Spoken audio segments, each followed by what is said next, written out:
Bloch कौम बड़ी बहादुर कौम है, बड़ी बागैरत कौम है। सिर्फ वो हक मांगती नहीं है, लेकिन वो मजबूर है इस आइन का वो पास करी है। आप कैसे उनको कह सकते हैं कि वो दहशतगर्द है, या वो पाकिस्तानी नहीं है, या वो कठपुतली हैं और लोगों के हाथों में जो है वो खेल रहे हैं? कैसे कह सकते हैं कि जब वो आपके आइन की पासदारी कर रहे हैं और सिर्फ आइन के रूह से अपना हक मांग रहे हैं? हमारा ये मीडिया जो है, जो मेन स्ट्रीम मीडिया है, जो लिफाफे लेकर खामोश हो जाता है, ये इनकी आवाज क्यों नहीं बने? क्या मांगते हैं वो? सिर्फ अपना हक। वो कहते हैं कि हमारा बाप, हमारा भाई, हमारा बेटा, जिनको उन्होंने बड़ी मुशक्कतों से पाला पोसा, जवान किया, उनको तालीम दिलाई, और अगर वो अपना हक मांग रहे हैं तो आप उनको जो है वो गायब कर देते। कि हमें ये नहीं देखना चाहिए कि उनके पास असलहा कितना है, उनकी फौज कितनी है। हमें ये देखना चाहिए कि उनकी जो इकोनॉमी है वो कहाँ जा रही है, उनका लिटरेसी रेट कहाँ जा रहा है। जो इंटरनेशनल पे सीईओज हैं बहुत सी, उनके जो अच्छे इकदामात हैं उनको ना सिर्फ सराहते हुए फॉलो करना चाहिए और इसमें शर्म नहीं महसूस करनी चाहिए। नमस्कार दोस्तों, मेरा नाम अनुज धीमान और आप देख रहे हैं नेशन ब्रो। आज हम आपको एक वीडियो दिखाते हैं जिसमें पाकिस्तान की महिला ये बता रही है कि बलूचिस्तान के लोगों के ऊपर कितना ज़्यादा अन्याय किया जाता है। हम हमेशा कश्मीर की बात करते हैं लेकिन बलूचिस्तान की कभी बात नहीं करते हैं। वीडियो है रियल एंटरटेनमेंट टीवी का। पहले हम लोग वीडियो देखते हैं, फिर हम बात करेंगे इस टॉपिक को लेकर। अगर आप कहें कि पंजाब के लोग नहीं उठते बलूचिस्तान के लिए, तो मैं इससे इत्तेफाक नहीं करती हूँ। पंजाब के लोग खासतौर पर, अगर मैं अपनी बात करूं तो हाँ, अपने खानवादे की बात करूं, हम अपने आप को इस कौम का मकरूज समझते हैं।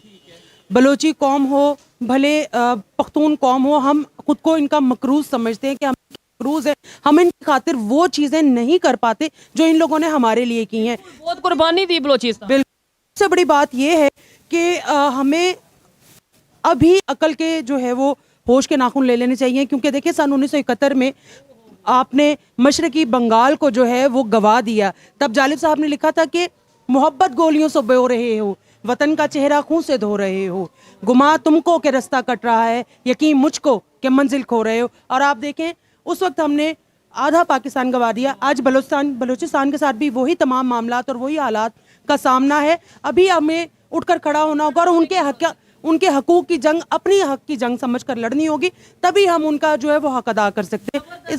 ऐसी जब शख्सियात हमें मिलती हैं, ऐसी सोच जब पाकिस्तान में, पंजाब में आज भी अगर मौजूद है, कहीं ना कहीं उम्मीद मौजूद है। अच्छा, 1971 में भी हमने ये इल्ज़ाम लगा दिया कि इंडिया की साजिश है, इंडिया की साजिश है, अपनी गलतियों को हमने नहीं माना।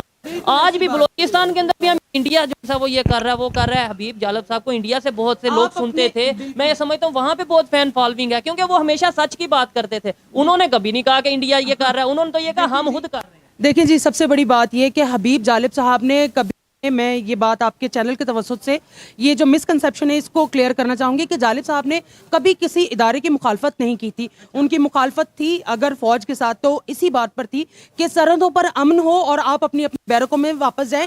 जो हमारा एक बल फौज के पास एक्स्ट्रा जाता है वो हमारी तालीम पर हो, हमारे सेहत पर हो, वो हमारी बुनियादी आप उनको उनका हक अदा कर दे दें उनका हक जो वो मांगते हैं देने चाहिए। क्यों नहीं देते हम? आप अगर महरंग बलोच का अपने प्रोटेस्ट या आप ये चीजें देख रही होंगी तो आपको आइडिया होगा कोई बड़ी लंबी चौड़ी उनकी डिमांड नहीं है। वो ये नहीं कहते कि जो हमारे मिसिंग पर्संस हैं उनको आप अदालत में ले आए, अगर वो गलत है तो सजा, गलत है तो सजा दें। हम अपने हाथों उनको फांसी लगाएंगे। बलोच कौम बड़ी बहादुर कौम है, बड़ी बागैरत कौम है। सिर्फ वो हक मांगती नहीं है, लेकिन वो मजबूर है इस आइन का वो पास करी है। आप कैसे उनको कह सकते हैं कि वो दहशतगर्द है, या वो पाकिस्तानी नहीं है, या वो कठपुतली हैं और लोगों के हाथों में जो है वो खेल रहे हैं? कैसे कह सकते हैं कि जब वो आपके आइन की पासदारी कर रहे हैं और सिर्फ आइन के रूह से अपना हक मांग रहे हैं? एक चीज ये देखें, बड़ा इंटरेस्टिंग ये बात कर रहे हैं। एक चीज मैं ये पहले भी बोल चुका हूं, जब मैं इस्लामाबाद गया, महरंग बलोच साहब के जो साहिबा का जो प्रोटेस्ट था उसे भी कवर किया, वहां के लोगों से बात की। एक सवाल मैंने तब भी अदारों से किया, देखने वालों से किया कि जो लोग पुरअमन ना हो, जो लोग पाकिस्तान की बेहतरी ना चाहते हों, जो लोग किसी के कहने पे कुछ कर रहे हो, आपको लगता है कि वो इस्लामाबाद प्रेस क्लब के बाहर जाके 60 दिन बैठे रहेंगे कि भाई हमारा कुछ? बहुत ज्यादती की गई कि उनके ऊपर पुरतशद्दुद वाकयात भी करवाए गए, उनको कवरेज नहीं दी गई मीडिया। बिल्कुल। हमारा ये मीडिया जो है, जो मेन स्ट्रीम मीडिया है, जो लिफाफे लेकर खामोश हो जाता है, ये इनकी आवाज क्यों नहीं बने? क्या मांगते हैं वो? सिर्फ अपना हक। वो कहते हैं कि हमारा बाप, हमारा भाई, हमारा बेटा, जिनको उन्होंने बड़ी मुशक्कतों से पाला पोसा जवान किया, उनको तालीम दिलाई, और अगर वो अपना हक मांग रहे हैं तो आप उनको जो है वो गायब कर देते, ये बिल्कुल गलत बात है। उनको उनका हक देना चाहिए। और महारंग के लिए मैं एक शेर है, ये मुंसिफ भी तो कैदी हैं, ये मुंसिफ भी तो कैदी हैं, हमें इंसाफ क्या देंगे, लिखा है इनके चेहरों पर जो हमको फैसला देंगे। मैम लास्ट में मुझे ये बताइएगा कि जैसा कि मैंने आपको बताया कि इंडिया से बहुत से लोग, हमारे बहुत ज़्यादा लोग देखते हैं और ख़ास तौर पे एजुकेटेड लोग हैं, सपोर्ट करते हैं, क्या कहना चाहेंगी? हमें 76 साल नफरतों में लगा दिया कि वो दुश्मन है, वो दुश्मन है। आज वो चांद पे पहुंच गया, आज वो दुनिया की 5वीं बड़ी इकानमी बन गया, आज वहाँ पे जो है वो दुनिया के बड़े बड़े बिजनेसमैन, टॉप 10 की अगर बात करें तो उनमें से कई बिजनेसमैन इंडिया से हैं।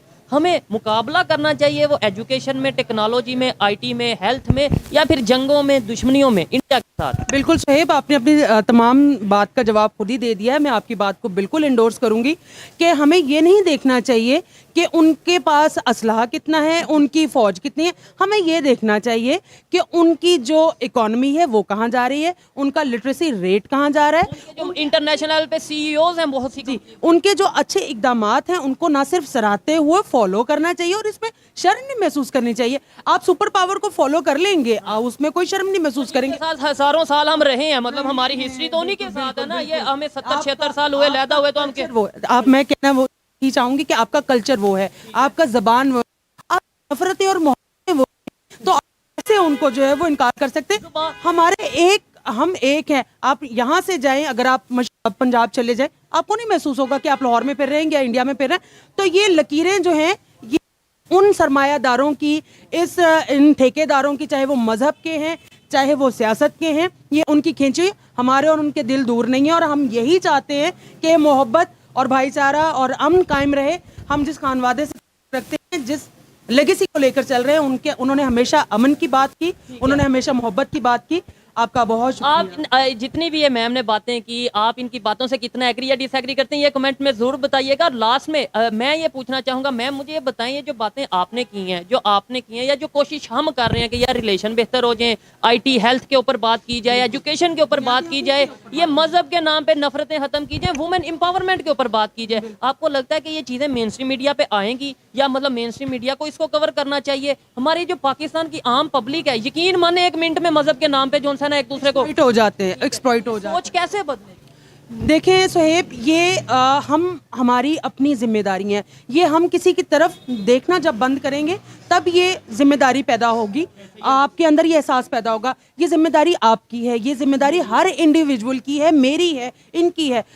हमारा मेन स्ट्रीम मीडिया क्या करेगा? औरत मार्च होगी जो कि अब आने वाली है, उस पे गालियां निकालेंगे, उसको बुरा भला बोलेंगे, मेरा जिस्म मेरी मर्जी के नारे को गंदा कहेंगे, सब कुछ करेंगे। उसके मुकाबले में अभी वैलेंटाइंस क्या है, मोहब्बत का दिन है, उस पे किसी को अगर ठीक है, मैं उसके पूरे टर्मिनोलॉजी में मैं ये कहता हूँ ना, उसमें मुकाबले में आप हया डे लाकर खड़ा कर देंगे। अपने माइंड को क्लियर रखें। मैं ये कहता हूँ, लेट्स सपोज आपने जो करना है आप वो करें। डेमोक्रेसी का मतलब क्या है? जो मैंने करना है मैं करूं। मैं कौन होता हूँ आपको टैग लगाने वाला कि ये गलत है, या आप मुझे कहें कि मैं? बेसिकली बात ये है कि आप अपने हकूक को अपना हक समझे और दूसरे के हक अदा करने को अपना फर्ज समझे। ये जो सोच है इसको तब्दील करने की जरूरत है। और मेरा नहीं ख्याल कि वो किसी पॉसिबल है। बिल्कुल पॉसिबल है, क्यों नहीं हो सकता, क्यों नहीं हो सकता? सिर्फ यहाँ से और यहाँ से अपना जो माइंड है उसको चेंज करने की बात है बस। दोस्तों आपने वीडियो देखा, इसमें बात की जा रही थी जो बलूचिस्तान के अंदर लोग मिसिंग हो जाते हैं, पाकिस्तान की आर्मी उनको उठा लेती है, उसके बाद वो गायब हो जाते हैं, उनका पता ही नहीं चलता है वो कहाँ पर चले गए। कुछ समय पहले पाकिस्तान की आर्मी के ऊपर ये इल्जाम लगे थे कि बलूचिस्तान के लोगों को किडनैप कर चाइना भेजा जाता है, उसके बाद में वहां पर उनके अंग निकालकर जो है वो भेज दिए जाते हैं और इससे पाकिस्तान की आर्मी को फायदा होता है। ये एक न्यूज़ आई थी बीच में। लेकिन यहाँ पर सोचने वाली बात यह है कि जो पाकिस्तान की आर्मी, जो पाकिस्तान की न्यूज़ चैनल, जो पाकिस्तान के कट्टरपंथी हमेशा कश्मीर की तरफ उंगलियां उठाते हैं और कहते हैं यहाँ बड़ा अत्याचार होता है, यहाँ पर लोग जो है गायब हो जाते हैं, नहीं मिलते हैं, उनको ये नहीं दिखाई पड़ता है। भारत के कश्मीर के अंदर अगर किसी को गिरफ्तार किया जाता है तो उसको कोर्ट के अंदर पेश किया जाता है, चाहे वो आतंकवादी हो या फिर नॉर्मल पर्सन हो, सबको जो है कोर्ट के अंदर पेश करना पड़ता है। उसके बाद में जो उसकी कानूनी प्रक्रिया होती है वो होती है, वहां पर परिवार भी मिल सकता है। लेकिन पाकिस्तान के अंदर अगर किसी को आर्मी ने उठा लिया, पाकिस्तान की आर्मी ने उठा लिया, तो फिर वो दोबारा जो है उसका चेहरा देखना बहुत बड़ी बात हो जाती है।